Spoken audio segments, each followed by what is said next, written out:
بسم اللہ الرحمن الرحیم۔ السلام علیکم ورحمۃ اللہ وبرکاتہ۔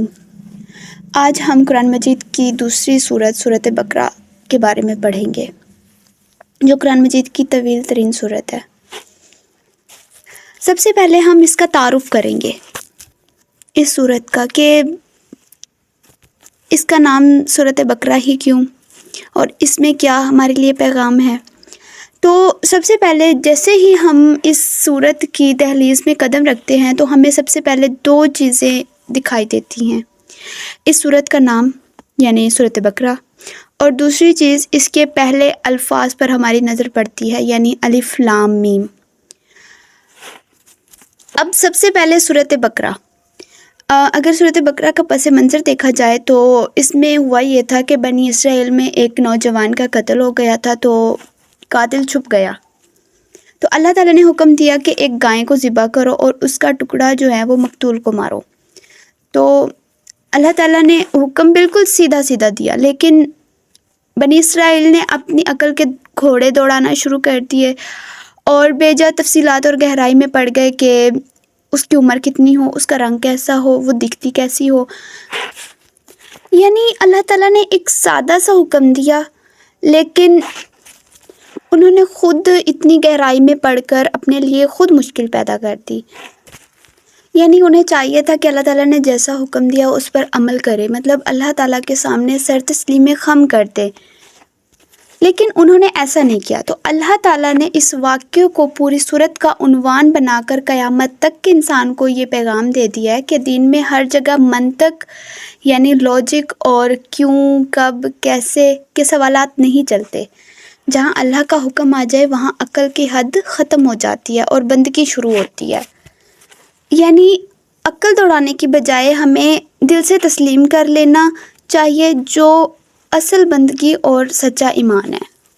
اس کے بعد ہماری نظر حروف مقطعات یعنی الف لام میم سب سے پہلی آیت پر پڑتی ہے، جس میں ایک خاموش پیغام دیا جا رہا ہے کہ اے انسان، تو اپنی ناعلمی کو قبول کر۔ یہ صورت ہمیں سکھاتی ہے کہ زندگی میں تحقیق کرنا اور گہرائی میں جانا اچھی بات ہے، لیکن کچھ مقامات ایسے آتے ہیں جہاں انسانی عقل تھک ہار جاتی ہے اور وہاں صرف ایمان بالغیب کام آتا ہے۔ اگر تمہیں کسی حکم کے پیچھے چھپی ہوئی حکمت معلوم نہ بھی ہونا، تب بھی تمہارا ایمان اتنا مضبوط ہونا چاہیے کہ تم اپنے رب کے حکم کے آگے سر تسلیم خم کر دو۔ یعنی جیسے ہی ہم نے اس قرآن کی دہلیز میں، اس سورت کی دہلیز میں قدم رکھا، ہمیں ایک بہت بڑا پیغام ملا کہ اے انسان، تو اللہ کے مقابلے میں کچھ نہیں ہے۔ جب تمہیں خدا کی طرف سے کوئی حکم آئے تو اسے قبول کر۔ یعنی یہ دونوں صورتیں مل کر سب سے پہلے انسان کے اندر کے تکبر کو توڑتی ہیں اور اسے عاجزی کا رستہ دکھاتے ہیں، جہاں سے ہدایت کا چشمہ پھوٹتا ہے۔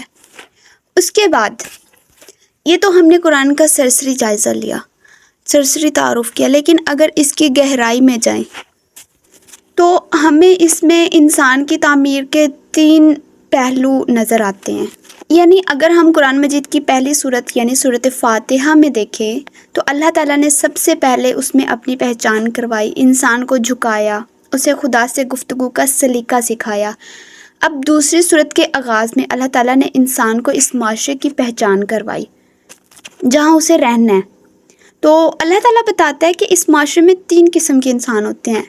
یعنی اگر اس کی پہلی منزل کو دیکھا جائے، اس میں 3 گہرے پوائنٹس ہیں کہ انسان کو اس دنیا میں کس طرح سے رہنا ہے۔ سب سے پہلے انسان کو اپنی پہچان ہونی چاہیے اس میں، اور اس معاشرے میں، جس معاشرے میں رہ رہا ہے، وہاں کے لوگوں کی پہچان ہونی چاہیے تاکہ وہ زندگی اپنی بہتر طریقے سے گزار سکے۔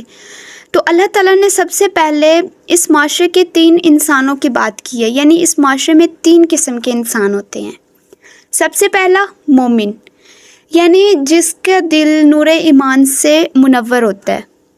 دوسرا کافر، جنہوں نے سچ کے آگے اپنے دل بند کر لیے تھے، یعنی جانتے ہوئے بھی اسے تسلیم نہ کرنا۔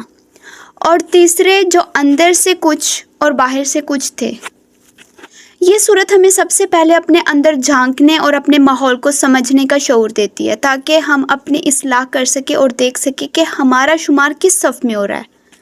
یعنی اللہ تعالیٰ نے پہچان کروا دی انسانوں کی، مومن، منافق، کافر۔ اب ہم کس کیٹیگری میں آتے ہیں؟ سب سے پہلے ہم نے اپنے آپ کو پہچاننا ہے اور معاشرے کے لوگوں کی بھی پہچان کروا دی کہ اس معاشرے میں اس 3 قسم کے لوگ ہوتے ہیں، ان میں تم بھی شامل ہو۔ اب تم دیکھ لو تم کس صف میں کھڑے ہو۔ پھر آتی ہے دوسری منزل۔ انسان کو انسانوں کی اپنی پہچان کروانے کے بعد اب دوسری منزل کہ اسے اس دنیا میں رہنا کیسے ہے۔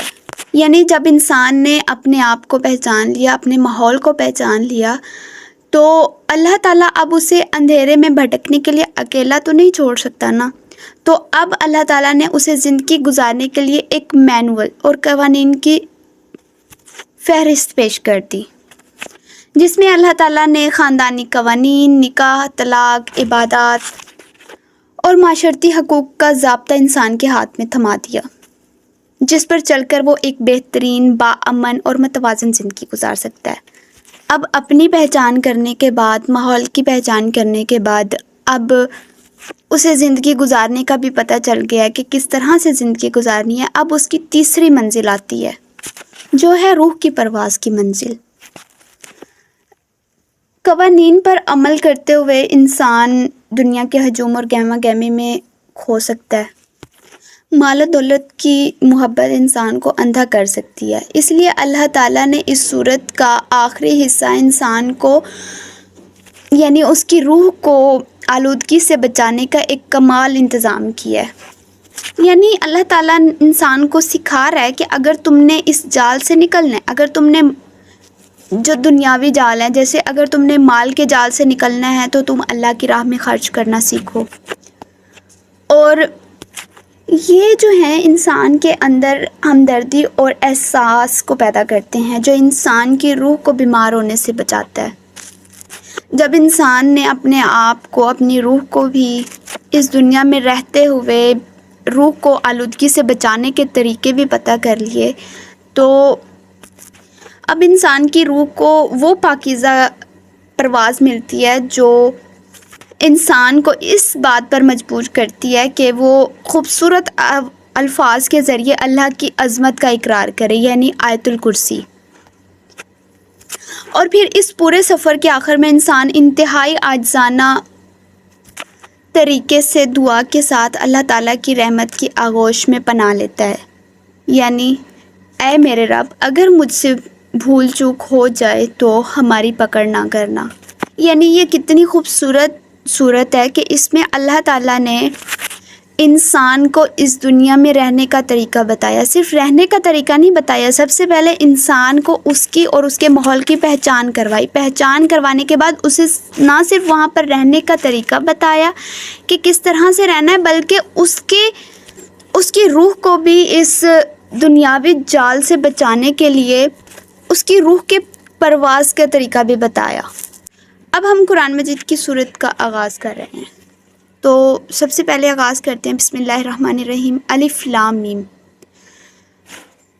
الف لام میم حروف مقطعات میں سے ایک ہیں، یعنی قرآن کو سیکھنے کا، اس صورت میں ہمیں یہ بتایا جا رہا ہے کہ قرآن کو سیکھنے کا، طالب علم بننے کا پہلا اصول یہ الف لام میم ہے۔ یعنی یہ وہ الفاظ ہے جن کا علم اللہ کے علاوہ کسی کو نہیں ہے، اللہ کی یہ پوشیدہ رازوں میں سے ایک ہے۔ یعنی جیسے ہی قاری قرآن کھولتا ہے تو سب سے پہلے اس کے سامنے ایسے الفاظ آتے ہیں جس کا قطعی مفہوم اسے معلوم نہیں ہوتا۔ گویا کتاب کی شروعات میں ہی قاری کو یہ پیغام دیا جا رہا ہے کہ اے انسان، اگر تو قرآن کے پہلے ہی حرف کی حقیقت کو پوری طرح نہیں جانتا تو تکبر چھوڑ اور طالب علم بن کر آگے بڑھ۔ اہل عرفان بہت ہی خوبصورت بات کرتے ہیں کہ اللہ تک پہنچنے کا پہلا قدم اپنی لا علمی کا اعتراف کرنا ہے۔ یعنی بظاہر تم جتنے بڑے عالم مرضی ہو، جتنے بڑے فلاسفر ہو، جتنے بڑے دانشور کیوں نہ ہو، لیکن اللہ تعالیٰ کے علم کے سامنے تم عاجز ہو۔ یعنی یہ آیت ہمیں یہ سکھاتی ہے کہ جیسے ہی ہم سیکھنے کے لیے اس کتاب کو کھولیں تو اپنے اندر ایک سچے پیاسے طالب علم کی عاجزی پیدا کریں۔ جب انسان علم حاصل کرنے سے پہلے اپنی ناعلمی کو قبول کر لیتا ہے تو اس کے دل کا برتن خالی ہو جاتا ہے، اور اسی خالی برتن میں پھر اللہ تعالیٰ اپنی ہدایت اور معرفت کا نور اس کے لیے بھر دیتا ہے۔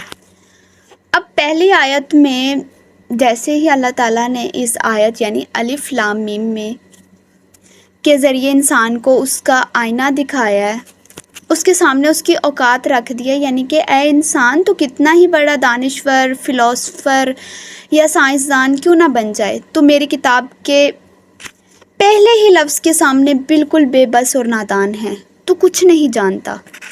اب جیسے ہی بندے نے سچے دل سے جھک کر اپنی ناعلمی کو قبول کیا تو اس کے فوراً بعد اللہ تعالیٰ نے اپنے علم کی عظمت کا اعلان فرما دیا۔ گویا ایک طرف انسان کی ناعلمی اور بے بسی ہے اور دوسری طرف اللہ رب العزت کا کامل علم ہے۔ یعنی دوسری آیت جس میں اللہ تعالیٰ فرماتے ہیں ذالک الکتاب لا ریب فیہ ھدی للمتقین، یعنی یہ وہ کتاب ہے جس میں کسی قسم کا کوئی شک نہیں ہے، یعنی بے عیب کتاب، اور ہدایت ہے متقین کے لیے۔ اس میں دو اہم باتیں بیان کی گئی ہیں۔ سب سے پہلے لا ریب فیہ کچھ سمجھتے ہیں، یعنی اللہ تعالیٰ نے اس میں اپنے کامل علم ہونے کا اعتراف کیا ہے، یعنی پہلی آیت میں یہ ظاہر کیا کہ اے انسان تو نہیں جانتا، لیکن دوسری آیت میں یہ ظاہر پھر کر دیا کہ لیکن اب دیکھو میں نے جو نازل کیا ہے وہ میرا علم ہے اور اس میں کسی قسم کا کوئی شک و شبہ ہو ہی نہیں سکتا۔ یعنی اگر ہم دنیا کا کوئی بھی مصنف دیکھ لیں وہ آج تک یہ دعویٰ کر ہی نہیں سکتا کہ میں نے جو کتاب پیش کی ہے، میں نے جو کتاب لکھی ہے وہ 100% سچی ہے، کیونکہ انسان کا اپنا علم بہت ہی ناقص اور محدود ہے، لیکن یہ مصنف خود خالق کائنات ہے، اس لیے اس کتاب کا ایک ایک لفظ اٹل، سچا اور ابدی ہے، یعنی اس میں کسی قسم کی شک کرنے کی کوئی گنجائش ہی نہیں ہے، اس میں کسی غلطی کی کوئی گنجائش ہی نہیں ہے۔ اب اس میں جو دوسری بات کی گئی ہے یعنی کہ ھدی للمتقین، یعنی متقین کے لیے ہدایت ہے۔ کیوں؟ جب اللہ نے اپنے سچے اور لاریب علم سے یہ کتاب نازل کر دی تو فرمایا یہ خصوصاً متقین کے لیے ہدایت ہے۔ یہاں روح کو جھنجھوڑنے والا اور گہرا سوال اٹھتا ہے کہ قرآن میں دوسری جگہوں پر تو اللہ تعالیٰ نے یہ فرمایا ہے کہ یہ کتاب تمام انسانوں کے لیے ہدایت ہے، یعنی ھدی للناس، تو پھر یہاں صرف متقین کے لیے کیوں خاص الفاظ استعمال کیے؟ تو اس کی گہرائی کو ہم یوں سمجھتے ہیں کہ ہدایت کے دو بنیادی مرحلے ہوتے ہیں۔ پہلا مرحلہ یعنی صرف ہدایت دکھانا، یعنی صرف راستہ دکھا دینا۔ اس لحاظ سے قرآن یقیناً پوری دنیا کے لیے ہدایت ہے، اس کو راستہ دکھاتا ہے، یہ سب کو راستہ دکھاتا ہے، اچھے اور برے کا فرق سب پر واضح کرتا ہے۔ اسے کافر، منافق، مومن سب پڑھ سکتے ہیں اور ظاہری طور پر سمجھ بھی سکتے ہیں، یہ اس کا پہلا مرحلہ ہے۔ اور دوسرا مرحلہ یعنی اس راستے کو پا لینا اور منزل تک پہنچ جانا، یعنی راستہ نظر آ جانا الگ بات ہے، لیکن اس راستے پر چل کر منزل کو پا لینا الگ بات ہے۔ قرآن کا یہ گہرا اثر، اندرونی تبدیلی اور عملی ہدایت صرف اس خوش نصیب کو ملتی ہے جس کے دل میں تقوی ہوتا ہے۔ اب تقوی تو ہے، لیکن تقوی کا اصل مطلب کیا ہے؟ یعنی جس کے دل میں پیاس ہے، تڑپ ہے۔ ایک انسان ہے جس کے دل میں تڑپ ہی نہ ہو کہ میں غلط راستوں سے بچنا چاہتا ہوں، اپنے رب کو راضی کرنا چاہتا ہوں، تو قرآن اس کے سامنے سچائی کے دریا ہی کیوں نہ بہا دے تو وہ تو اندھا ہی رہے گا، کیونکہ وہ اس راستے پر چلنا ہی نہیں چاہتا۔ قرآن کی معلومات تو دنیا کے ہر انسان کو مل سکتی ہیں، لیکن اس کا نور، حقیقی ہدایت صرف اس دل کو مل سکتا ہے جو خود ہدایت کا پیاسا ہو۔ اگر اس کی مثال دیکھی جائے تو جی پی ایس کے ذریعے ہم اس کی مثال کو سمجھ سکتے ہیں۔ مثلا جب ہم گاڑی میں جی پی ایس آن کرتے ہیں تو وہ دنیا کی ہر گاڑی کو راستہ دکھانے کے لیے تیار ہوتا ہے، لیکن اس جی پی ایس کے ذریعے اپنی منزل تک صرف وہی گاڑی پہنچتی ہے جس کا ڈرائیور اس کی اسکرین کو صرف دیکھے نہیں بلکہ اس کے بتائے ہوئے راستے پر اپنی گاڑی کے پہیے کو موڑنے کے لیے تیار اور آمادہ کرے۔ اگر جی پی ایس ہمیں کہے دائیں مڑو اور ہم ضد میں آ کر بائیں مڑ جائیں یا وہیں پر کھڑے رہیں تو ہم تو اپنی منزل تک کبھی نہیں پہنچ سکتے۔ قرآن بھی بالکل ایسا ہی ہے، اگر آپ اسے پڑھیں گے، اس پر سر دھنیں گے تو اس کا راستہ تو معلوم ہو جائے گا، لیکن آپ ہدایت نہیں پا سکیں گے۔ ہدایت کا نور صرف اور صرف اس کو ملے گا جو اس الہی جی پی ایس یعنی کہ قرآن مجید کے بتائے ہوئے احکامات پر عمل کرے گا اور اپنے قدموں کو اللہ کی رضا کے سانچے میں ڈالے گا۔ تو اب ہمیں خود غور کرنا ہے، ہمیں دیکھنا ہے کہ ہمیں اپنی منزل تک پہنچنے کے لیے وہ قدم اٹھانے ہیں۔ اگر ہم اٹھا رہے ہیں تو اسی کے دیے ہوئے احکامات کے مطابق اٹھا رہے ہیں یا اپنی مرضی سے اٹھا رہے ہیں؟ ذرا سوچیں۔ والسلام علیکم ورحمۃ اللہ وبرکاتہ۔